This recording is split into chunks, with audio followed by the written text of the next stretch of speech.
So my story from Moline was when we moved here in 1947 from Ann Arbor, Michigan. My mother was a migrant worker in Michigan, working the sugar beet fields and harvesting cherries.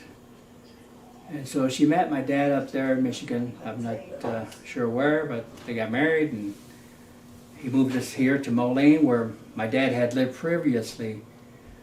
So my dad knew where to go to Pleasant Valley to find work in the fields.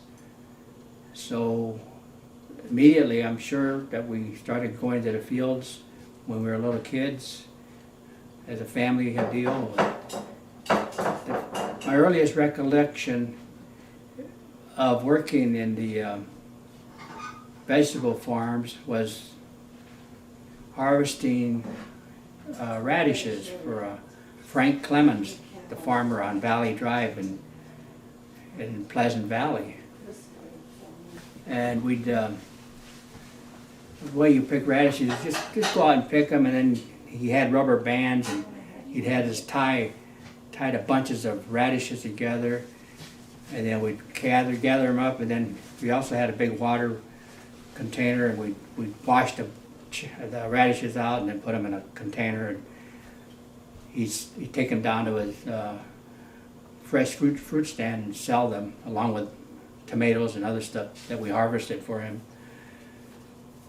So we also picked tomatoes for him.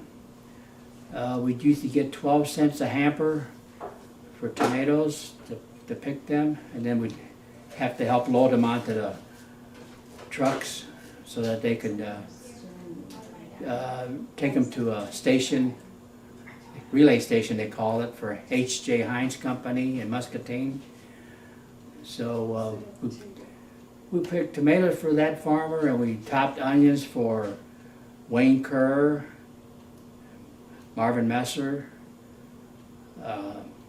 Marvin Shutter, I think it was Marvin, and Wayne, I already mentioned Wayne. But we used to get 12 cents a bushel for topping onions. And topping onions, when you have rows of onions, and you just go down the rows and take 2, 3, or 4 rows and just grab the onions by the tops and pull them out of the soft earth, and you get a big bunch in your hand, and then you take a sharp knife and just start cutting from the top and from underneath, and then the onions would fall into the bushel basket, and just drag that basket with you until you got it well full, and then you'd go on to fill another basket up, and they would give you a little token. The guy would come around and give you a token, and then he'd take the bushel basket and dump it into a gunny sack. So you got paid with a token first, and then at the end of the day, we'd go to the farmer's house, and they'd count out all the tokens we got from the family and pay us 12 cents a basket for our daily work there. And for the tomatoes, we got 12 cents a hamper. We did onion sets, where onion sets are little onions that the farmer would plant the very next year to grow onions. We got 25 cents a bushel for that, because that was more labor intensive. And we also harvested pumpkins during the fall season for jack-o'-lanterns for Marvin Clemens. We did that.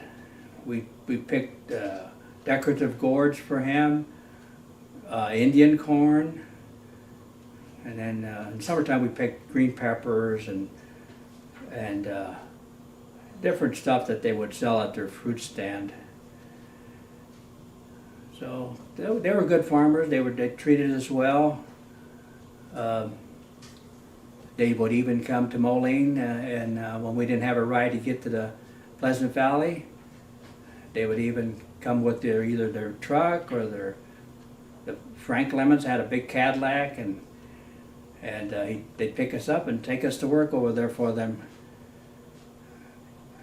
So they were pretty good people. They treated us nice. Another crop that we used to harvest back in the old days, in the 50s and 60s, was strawberries. And we used to get 6 cents a quart for picking strawberries. Yeah, that was okay. And I remember the one farmer had 4 rows of the strawberries they called Robinsons. That was the name that he called them, Robinsons. And they were these big, juicy strawberries.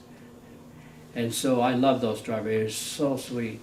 So one day I went down that row, and I think I must have ate half of the strawberries in that row because they were so juicy and good. I kind of feel bad, and I felt bad then afterwards until feel bad that I ate most of his crop on that row of strawberries, but they were so good. And before any of my siblings could drive cars, my dad would take us over there to work in the morning, get up early. We'd have to get up real early in the morning before the sun rose, and we'd be out there waiting for the sun to rise. But Dad would take us there because he had to go to work. So he'd drop us off in Pleasant Valley in the fields, and then he'd come back to Moline, and he worked at the Republic Steel Corporation. So then in the afternoon, he'd come pick us up. So that would be around 4:30 in the afternoon. So we were out there all day when they needed us out there.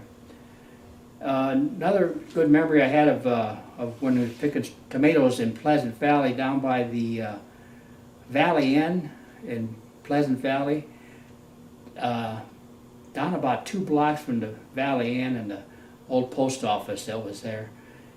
We were picking tomatoes, and one of us had to go to the bathroom, so the bathroom was the cornfield, and so we started walking through the cornfield, and at about the same time, me and Joe looked down, and Joe said, "There's an arrowhead," and there was a real pretty arrowhead laying there in the rows of corn, just laying on top. That was really neat. You know, that gives you an idea that the Indians were there long before man had ever been there. So that was kind of a neat find.